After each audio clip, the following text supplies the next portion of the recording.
Good morning, everyone. Good afternoon. Good day. Good day. Okay. Good day. Did we start? How do we yeah. know when we started? It started. Okay. Okay. Our director has told us that it started. Well, in the world of radio, when you start a broadcast, they say you should say good day. Because you don't know. Which time zone people are in, which part of the world people are in. So, yeah. But good morning's okay. Good morning, good evening, good afternoon, good night, whatever. All So okay. good day. Okay. Good day, everyone. Okay. Okay. By the way, we're live. Mm. We are live. Okay, coming to you from the Freedom Speakers International office. I'm Casey Lartigue, co-founder and co-president of Freedom Speakers International. But our important person today is Unju Kim. Unju Kim. And who are you, by the way? Oh yeah, I'm working at FSI, and also I'm a refugee from North Korea. Actually, I escaped during the huge famine.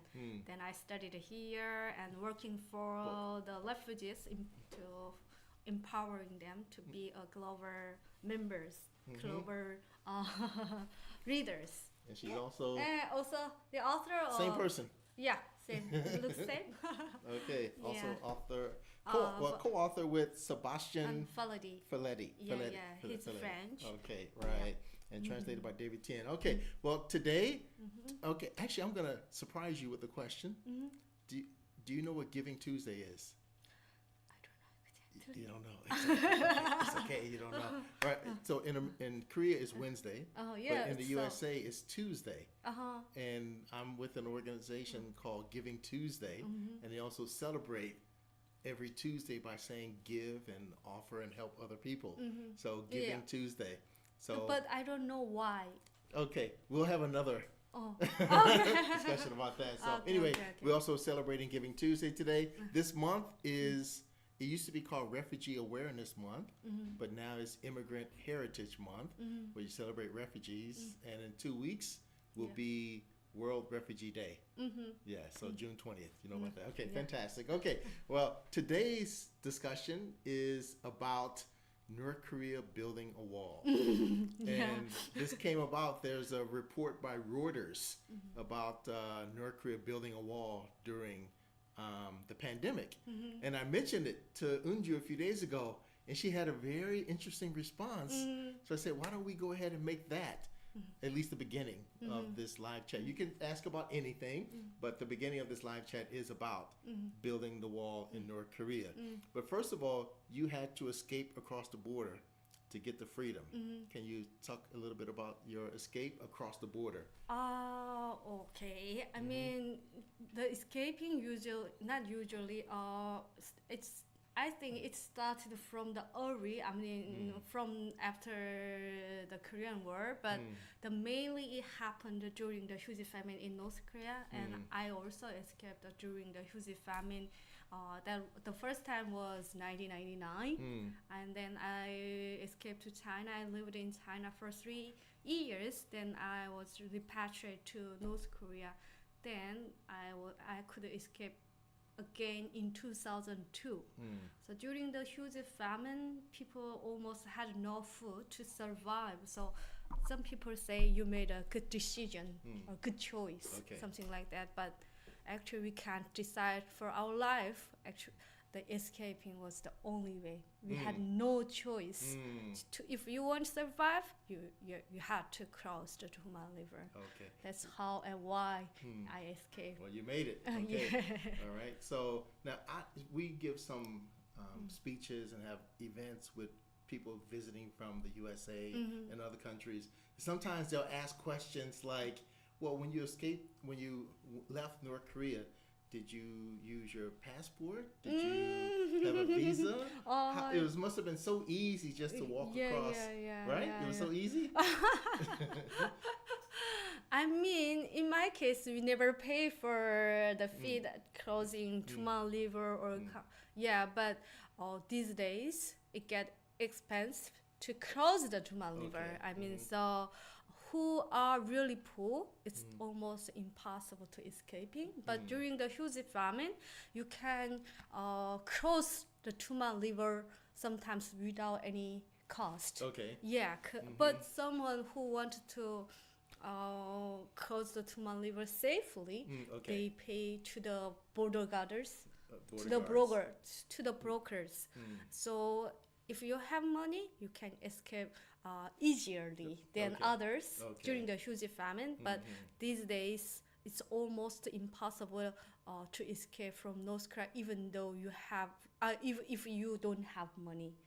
But it's really different with going to other country from South Korea. I mean, we don't need a visa. We don't need a passport. Well, it sounds like one? easy, but you have to pay. You have to take the risk of your life. Yeah. So if you wanna leave, then you have to take the risk of you are going to die. I mean, death. Yeah. So I don't know. It's easy one. It's right. Yeah, exactly. Some people don't quite have an understanding of how difficult and dangerous it is to escape. Yeah.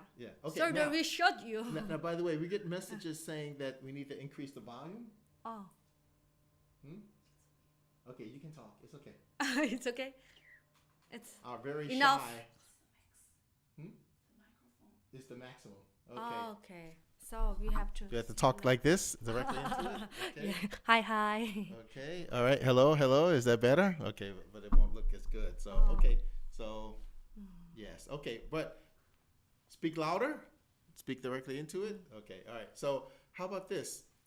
There are reports that North Korea was building a border during COVID, but that's like 800 miles. More than 1,000 kilometers. That the border with China between China and North Korea. Yeah. So, what do you think? Do you think they're really building this wall between the two countries? I mean, more people. If escaping is easy, then I mean, many of North Korea gonna be empty. Everybody would escape. Yeah. If it's easy. If it's easy, okay. Yeah. Then also, if it's like before during the huge famine, people could get information from the outside of North Korea. It means people will not more loyal to their party, loyal to their leaders. Because they can compare what North Korea is like and what other country is like. Before, when I was in North Korea, we had no information about other country actually. I mean, only Cuba is the in a good way, they educate about Cuba. They say Cuba is just next to the America, but they strongly hold their own country. They fight with the U.S. Yes, in that way. And Japan, and U.S. and even South Korea. In a way, I mean the United States and Japan as the enemy. They always say something bad about them. Like for example, U.S. people had big nose, yellow hair, big nose, and yellow hair and blue eyes. Or yellow hair. Yeah. Blonde hair. I think you mean blonde hair. Maybe we say blonde. Yellow hair in North Korea. 노랑 대가리. Yellow head. In bad way. When we blame someone, we say 노랑 대가리, yellow hair. When we were in North Korea. So that kind of things was only information about the outside. Sometimes about China, they sometimes say good thing, or also sometimes say bad thing. Depends on the relationship between North Korea and China. Yeah. So that was only information. So North Korean people had no information to compare with the other country.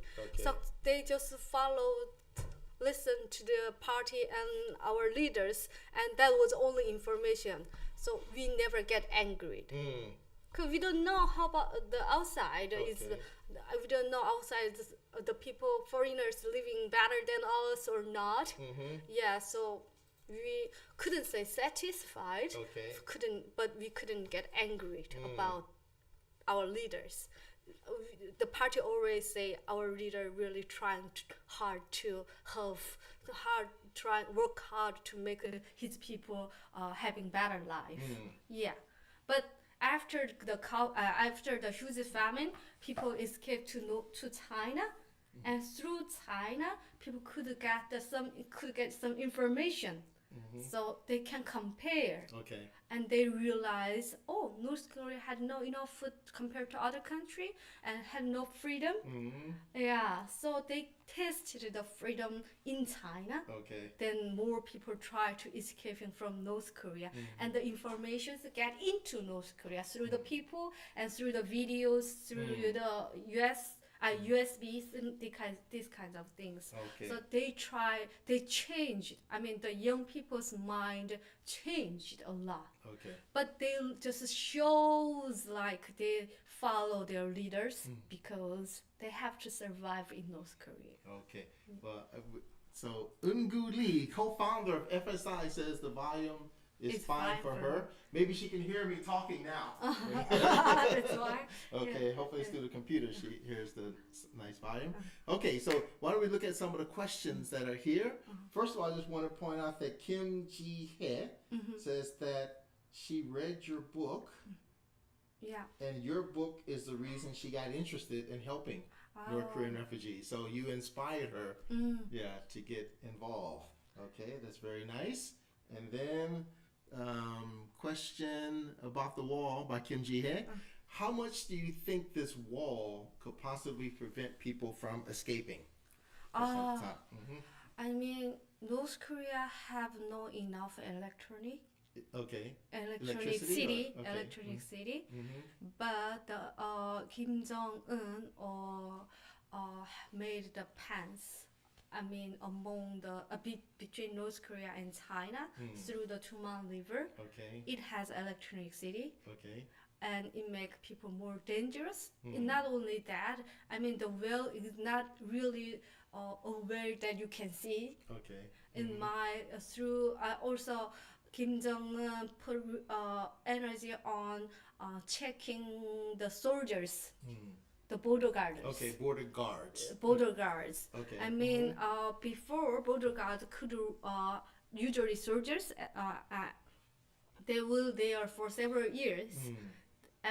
Until they finish the military service. Okay. But these days, who make the military service near the area which is Tuman River and the border is, they just like a few months they change. Only stay there for a few months. Okay.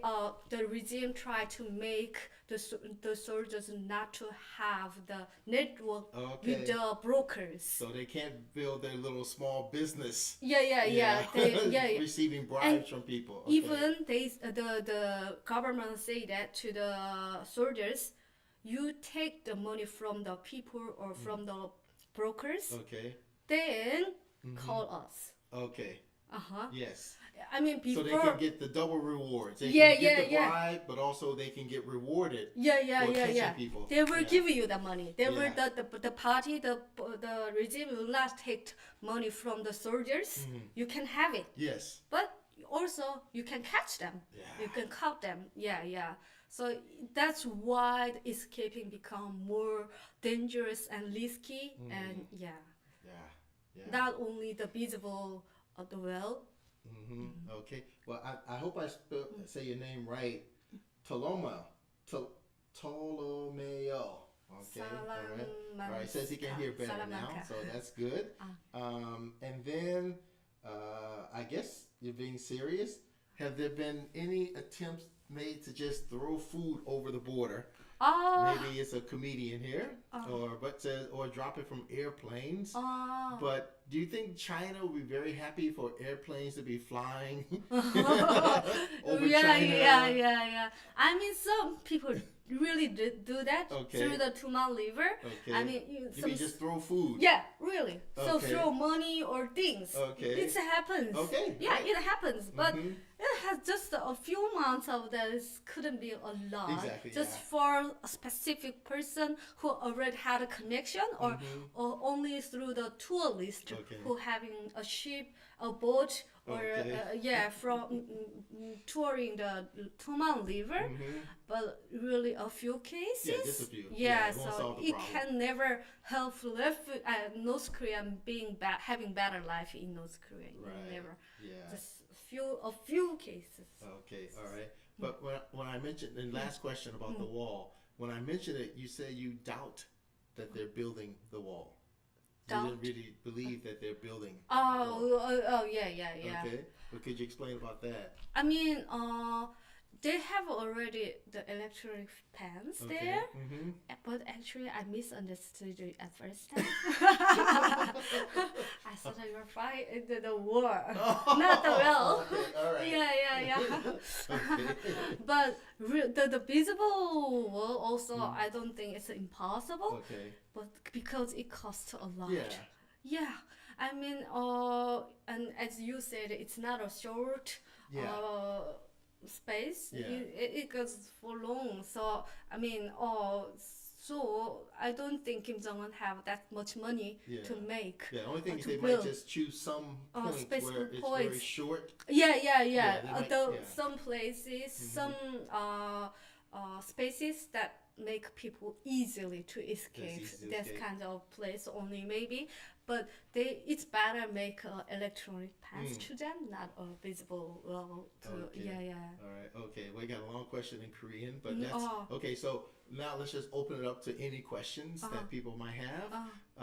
Okay. So I'd like to go back up to the top. If it's okay, I answer the question about the question in Korean. Okay. 재한임 임재한 is asking. Some people say the international sanction made North Korean people more difficult. Okay. Then he asking, how do I think about it? That's actually not North Korean people says. That's North Korean regime says. Okay. We are so difficult because of international community, because of the U.S. But if we think other way, I mean, just a few days ago they tried another missile. Okay. It costs a lot. So many refugees say that if they stop developing the nuclear weapons, then people might have better life. Right. Yes. Yeah. It's because of the international sanction, North Korean people having worse life is what the regime says. It's not actually North Korean refugees. Okay. Of course, some people say that. There's some, especially political people. Yeah, some people say that because they think, if foods go into North Korea, then the food North Korea will have it. Okay, that's the government.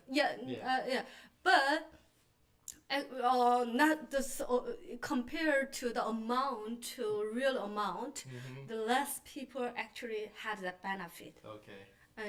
So how to say it make North Korea more. I mean, it makes North Korean regime more strongly close their door, not open to the world. Okay. So it makes North Korean people stay in a jail forever. Yeah, so it's not just easy to say the sanction made the North Korean people worse. Right. Yeah. Yes. Well, I'm not necessarily for sanctions, by the way. But is there something North Korea can do to get the sanctions off of them? I mean, so are countries just putting sanctions on North Korea just because they hate North Korea? Is there something North Korea is doing? Yeah. That sanctions are put on it? So, I mean, when people ask this kind of question, they only look at half of it. I mean, is there something North Korea could do that maybe some countries, I think countries want to deal with? May I say one more thing is about sanction, about the food. Okay. I mean, during the huge, COVID, during the COVID, South Korea South Korea tried to giving them some food and the medicine. Okay. Then North Korean regime rejected. They don't want to take a leader from you. Okay. I mean, they wanted to communicate with the U.S., not South Korea. Okay, right. Food is not important to the regime. Yeah. We want to have more stronger power from the international global society. Okay. Not, I mean, the leader actually not care about his people. That's why they reject the food and reject the help from South Korea. If he do really thinking about his people, then he will get every help from others. But he rejected. That's also can say the sanction actually is not the problem. Exactly. And the sanction is happened because of the development of the nuclear. So if they stop it, then many countries, if South Korea and US will help North Korea people and regime also, but they don't want it. All right. Now let's go back up to the question from the beginning. First of all, DJ ELF. I don't know how to scroll on this. Okay. Oh, maybe it's here. Maybe you can scroll. Not touched. Okay. No, it's not a touch screen. Yes. Possible. Okay. So. Okay. DJ ELF 7. Okay. If you could say something to the President of the United States, what would you say or ask? Oh, okay. I mean, sometimes among the refugees, we say that, maybe Biden or Trump, when Trump there, can just make Kim Jong-un disappear. They just don't do it. So what do you mean disappear? We don't know how, but I believe they have the power and ability. Maybe they don't take the responsibility. So that's why they don't do it. But we sometimes talk. If the United States make Kim Jong-un disappear, we can solve this problem easily. I'll tell you. So right after Kim Jong-un took power, I met some different North Korean refugees, and I remember one saying to me, "Your country is so stupid," and I'm like, "What are you talking about?" And he says, "Every day Obama." President, every day Obama lets Kim Jong-un live is another day he gets stronger. And then if they let him live, after a few years, it will be almost impossible to touch him. So he said if they're going to kill him, they need to kill him now. I'm not advocating killing anybody. Okay, so, I didn't say killing. Exactly. I'm just saying what people said. Okay. All right. And then the next question, what is, right here. Well, what is the state of Buddhism in North Korea? Even the religious thing. North Korea always says that North Korean have freedom of religious, but actually not. Not true. Only in Pyongyang there are some symbolic statues, buildings for Catholic, for the Christians, for that Jesus, but actually when they educate North Korean, say religious is the drug. That's publicly they educate in that way. So it proves that North Korea has no freedom of religious. Buddhism also in daily life, people don't know about it and not interested about it because they never get chance to know about it. So Buddhism also is not really publicly known thing. There's no. The answer is there's no state of Buddhism there. Okay, and then Kim Ji-hye, would you say there's a large or small number of smugglers helping people, the people helping North Koreans get out? Brokers, smugglers. Right. So are there a large number or small number? But before COVID and after COVID? It depends on the situation, really. If less dangerous, there could be going to be more smugglers, brokers working. But these days, it's almost, it's really risky being a smuggler or being working as a broker. So I believe the number decreased a lot, only few of them. But among the brokers, actually, there are some arguments. I mean, they say, I'm the honest one. My way is the better way, sending money to their family or safe or things. But actually, I mean, in South Korea, if we want to send money to our relatives or family in North Korea, if we send $10, for example, then $7 our family may get $7. So it means 30% was cost of the fee the brokers. Right. But these days, if your family got 50%, that's a lot. Okay. Maybe less than 30%. Sometimes the money just disappears. Yes. Yeah, your family and relatives never get the money from you, even you paid. So the broker and things get much dangerous and not safe and much cheating. How to say? Right. There are more cheating and lying. I mean, there are even lawsuits in Korea. People fighting with the brokers about the money. Yeah. Yes. Among brokers. Even among brokers. Even among yes. brokers. Yeah. Yes. Okay. And then I don't know. Okay. This is a more sensitive question. How have your siblings been doing well since your book was published? Yeah. My book actually never affects my family and siblings. Actually, I have a brother in China and my older sisters in South Korea. When I'm publishing my book, I use the author name. I'm Eunsun Kim, not Eunju Kim. That one of the reasons was because of my family. It's my story, but at the same time, it was my family's story. But a South Korea journalist, when he writing article, he just used my real name. So these days it doesn't matter. I mean, but what I think. Well, this is FSI's channel, so I won't curse, but I'll just say, what a bad guy to use your real name when you were not trying to use it. But at the first time, I didn't mention about that because I'm not like really know about this kinds of things. So. But it should still be your decision, not the reporter's decision. So, all right. Well, it's a related question. Can you still contact your friends and families in North Korea? Yeah. North Korea. I never have contact with my friends.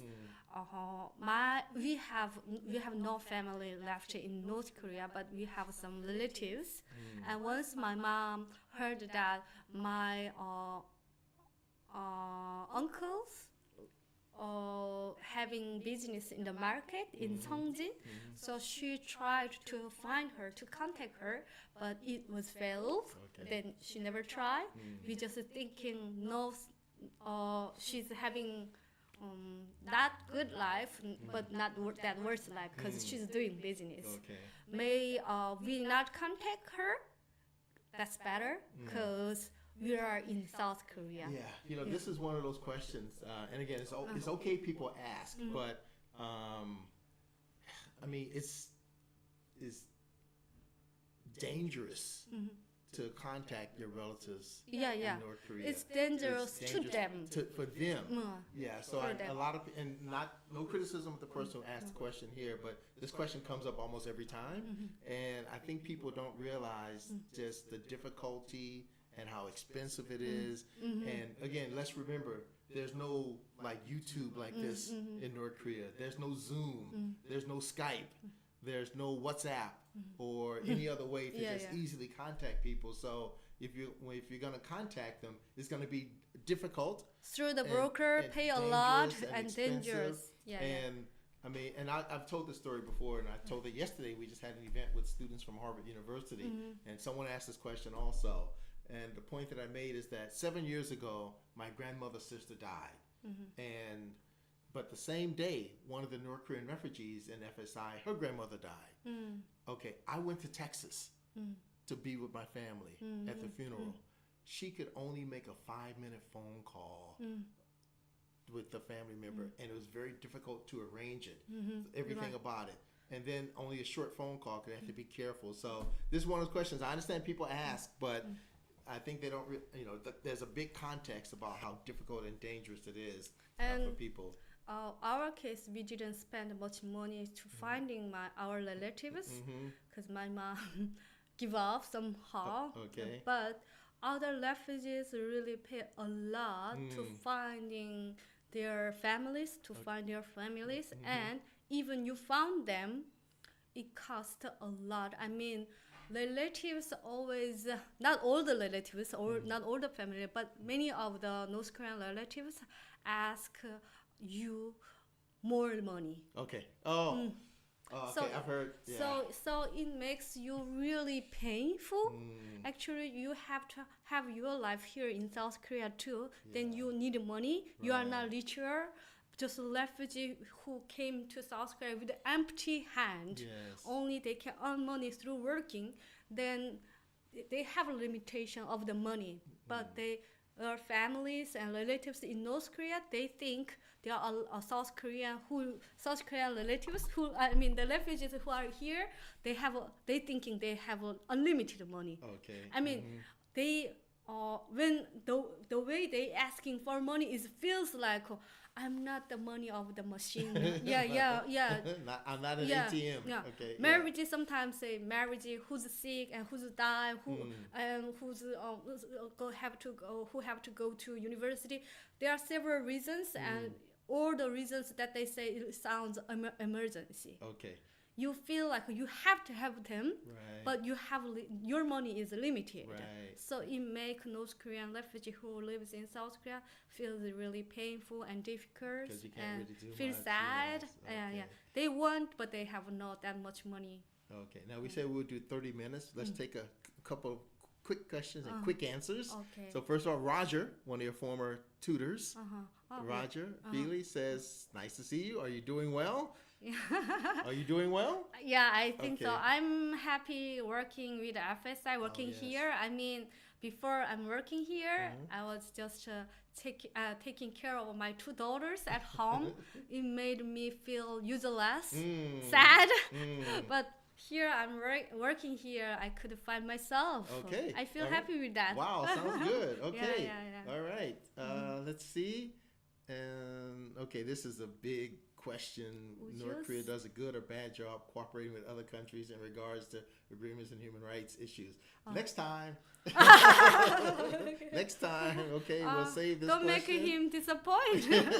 All right. Is it fair to say that North Korean defectors have the best mothers in the world? What is this question? Is it fair to say that North Korean defectors have the best mothers in the world? Well, what is it? I didn't understand about the question exactly. Well, can you explain to me? Yeah, next time. Wow. And then Kim Ji-hye again. How easy is it to become a broker or a smuggler? Not easy. It's brokers also have to work with their life. Okay, anybody can become one, but not everybody. I know anybody can do. Nobody can stop you. Yeah. But nobody has to choose you. Yeah. So my understanding is to become a broker, long term, you have to have a good reputation. So if you cheat actually, people, you have to have a good network first. Yes. So who have network between North Korea and China and South Korea can do business. I can be a broker or smuggler. But if you have no the relationship or network between North Korea and China, it's really difficult. So if you wanna be a broker, you have to build the network first. Okay. But I don't think it's legal. Yeah, so actually, you don't get a license to become a broker or smuggler. You just do it, and then if you're good or a good network, then, and sometimes even you did something writing, but I don't know, you get punished by even South Korea government. Okay. So you should be, if someone want to be a broker, have to be careful about the situation and things. Okay. All right. Great. All right. I said we'll do 30 minutes and. I want to check. We have 627 subscribers, so please subscribe if you haven't already done so. We'll do this again sometimes. Yeah. Okay, she's in the office, so it's a great opportunity for us to have these chats. And if you haven't done so already, please support us, fsi21.org. Patreon, you can find us. I do updates almost every day on my Patreon, but the FSI Patreon is like once a week that we'll update that. So it's a good way to support us as an organization. If you don't have the book already, my 1,000 Miles of Freedom, My Escape from North Korea, available on Amazon and probably other we'd places. better every time you introduce our book too. I mean, greeting to the... Okay. Green Light Freedom and My Father's North Korea Story. Okay. I mean, some people might don't know. Good. Okay, yes, FSI is in the world of publishing now, and if you haven't gotten it already, My Father's North Korea Story, Wan Che Han and Bong Hee Han, and of course, Green Light to Freedom, Song Mi Han, and the co-author is Casey Lartigue Jr. So yes, please buy those books also, and make sure you support us, and please message us. Let us know if you appreciate having this kind of discussion, so we can have more of them. So before we said that if we have next live, that it's better take questions before the live. No? Oh, yeah, if you send the questions in advance, we can also consider those. Yes. Okay, great. All right. Thank you so much. Thank you. Okay, bye.